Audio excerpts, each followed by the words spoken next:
Vi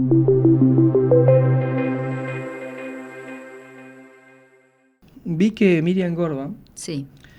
supongo que invitada por el colegio o estos días en diálogo con ustedes, cuando digo ustedes, digo el Colegio Provincial de Nutricionistas de la provincia, eh, vi que la registraron, la retrataron en una foto, porque quiero ser preciso con la mirada distante, en el que se veía cerca de ella, acaso acompañándola, un pote de reviro, que decía reviro saludable. Sí. Y aparece este mensaje, esta advertencia permanente, esta aclaración, en muchos productos, mesas, tiendas, o en góndolas también. Porque hay que destacar los productos en general, las comidas en general. ¿Cómo hacemos para autodistinguirlas o para consultarlas? ¿Y por qué en particular hay un reviro saludable de otro que no parece ser saludable?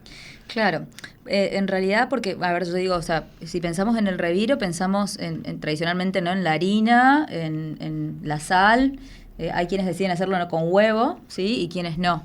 Este reviro saludable era una propuesta en realidad del Hospital Madariaga, del Servicio de Nutrición del hospital, y habían propuesto, en vez de hacerlo con harina blanca, agregar una parte de harina de maíz, ¿sí? Con la que hacemos tradicionalmente la sopa paraguaya. Y en vez de agregarle aceite de girasol, agregarle aceite de oliva, que por ahí le suma un poco más de omega 3, ¿sí? Que es un antiinflamatorio y antioxidante potente.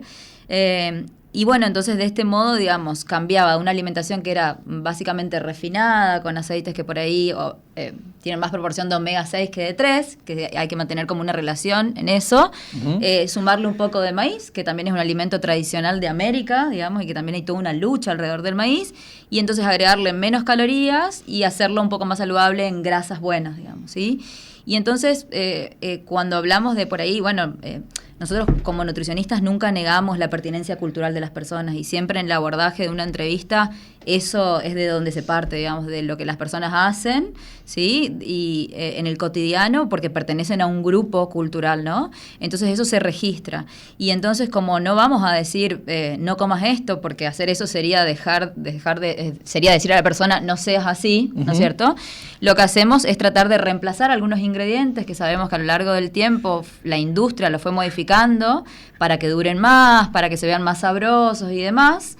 Y volver un poco a la alimentación un poco más entera, un poco más integral, un poco más provista de vitaminas, minerales y fibra, que es lo que nos está faltando bastante en la alimentación. Uh-huh. En algún momento de la historia, porque decís volver, y esta pregunta te la hago entre paréntesis porque quiero volver al reviro. ¿Hemos comido bien? ¿Hemos comido mejor que ahora? Cuando decís ¿volver a qué año, a qué época, a qué hito, a qué momento? Cuando éramos más urbanos, menos urbanos, más rurales, quizás éramos más campesinos o no. Sí, yo creo que con la modernidad, digamos, y bueno, antes ya no, con el advenimiento de la agricultura, ahí todavía se mantenían quizá algunas cuestiones. Después cuando se empieza como a industrializar más, digamos, con la modernidad, la alimentación y a producir en serie y buscar ya no producir alimentos que nutran, sino más bien, digamos, generar commodities o generar como que el alimento no visto como alimento para nutrir, alimento bueno para comer, sino un alimento bueno para vender. Y así lo dice Marvin Harris, que es un antropólogo que habla de esta vertiente de la antropología económica. Me parece que ahí es donde se pierde, digamos, esto, ¿no? Que ya los alimentos antes eran producidos, o mejor dicho, eran la agricultura, era la cultura aplicada al agro, ¿no? Y hoy estamos hablando de producción de alimentos. Entonces se pierde el sentido de esos alimentos como los que nos deben dar las sustancias para vivir y que se tienen que producir en un contexto particular y comer de un modo particular. Entonces creo que hay varias cuestiones en juego. Primero, las formas de producir o de dónde obtengo el alimento. Por en general los supermercados o las grandes cadenas, en general no hay alimentos que nutran. Miriam Gorban también lo decía y todos lo sabemos. Y por el otro lado también hay una crisis en la comensalidad, digamos, esto de que cada vez se cocina menos, cada vez se comparte menos. Se come más y se comparte menos. Claro, se come más solitario, se come haciendo otra cosa, se come arriba de la computadora, del escritorio, viendo la televisión, se traga, ¿sí? No, la digestión empieza por la boca, siempre decimos, en realidad antes, ¿no? O sea, en el sentido... desde que yo pienso los alimentos, los manipulo, y si yo estoy obviando toda esa parte, digamos, estoy como perdiéndome toda una parte importante, digamos, que es parte de la preparación, la disposición para recibir esos alimentos. Me parece que no nos podemos focalizar en un solo alimento, digamos, cuando uno evalúa la alimentación, hace una evaluación global, ¿sí? Es decir, de qué es lo que come la persona, si le gusta más lo dulce, lo salado, qué come en cada época.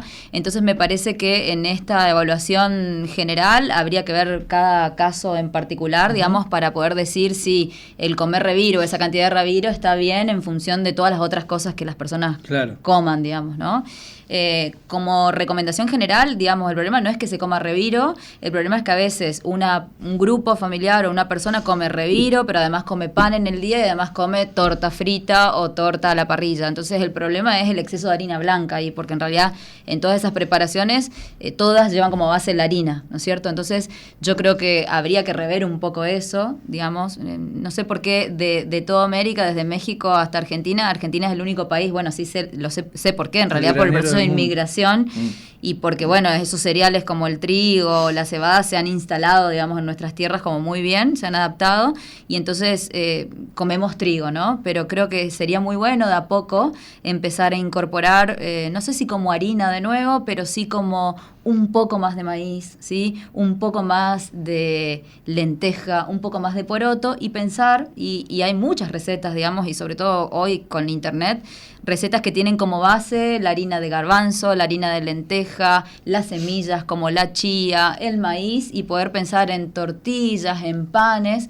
agregando estos otros cereales, tubérculos, tenemos la mandioca, y hacer un poco más nutritiva nuestra alimentación.